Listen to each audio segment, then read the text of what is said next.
సినిమాకు first day వచ్చిన mixed talk తో ఎన్టీఆర్ ఫ్యాన్స్ కాస్త డిసప్పాయింట్ అయ్యారు. కానీ మిక్స్డ్ టాక్ కాస్త పాజిటివ్ టాక్ గా మారి దేవరకు భారీ వసూళ్లు తెచ్చిపెట్టింది. ఫస్ట్ డే 172 కోట్ల ఓపెనింగ్స్ రాబట్టిన దేవర 3 రోజుల్లో 304 కోట్లు కొల్లగొట్టింది. ఇక మండే నుంచి వర్కింగ్ డే స్టార్ట్ అవడంతో వసూళ్లు కాస్త తగ్గాయి. కానీ మళ్లీ గాంధీ జయంతి, దసరా హాలిడేస్ రావడంతో దేవర దూసుకుపోతోంది. మొత్తంగా ఫస్ట్ వీక్ లో 405 కోట్లు రాబట్టినట్టుగా అధికారికంగా ప్రకటించారు మేకర్స్. ఇక్కడితో దేవర అన్ని చోట్ల బ్రేక్ ఈవెన్ అయ్యి లాభాల బాట పట్టి సూపర్ హిట్ గా నిలిచింది. ఏపీ తెలంగాణలో మొత్తం 7 రోజుల్లో 120 కోట్లకు పైగా షేర్ వసూలు చేసింది. వరల్డ్ వైడ్ టోటల్ షేర్ వచ్చేసి 190 కోట్లకు పైగా రాబట్టినట్టుగా చెబుతున్నారు. సుమారు 180 కోట్ల ప్రీ రిలీజ్ బిజినెస్ జరుపుకున్న దేవరకు ఇకపై వచ్చేదంతా లాభమే అన్నమాట.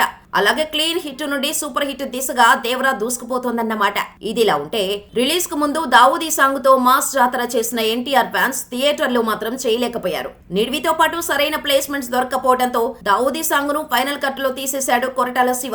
కానీ ఇప్పుడు వారం రోజుల తర్వాత అభిమానుల డిమాండ్ మేరకు ఈ పాటను థియేట్రికల్ వర్షన్ లో యాడ్ చేశారు. ఈ పాటను బిగ్ స్క్రీన్ పై చూసి రచ్చ చేస్తున్నారు టైగర్ ఫ్యాన్స్. ఈ పాటలో ఎన్టీఆర్, జాన్వీ కపూర్ డాన్స్ అదిరిందని అంటున్నారు. అందుకు సంబంధించిన విజువల్స్ సోషల్ మీడియాను షేక్ చేస్తున్నాయి. మొత్తంగా దావూదీతో సాంగ్ తో దేవర వసూళ్లు మరింత పెరిగే ఛాన్స్ అయితే ఉంది.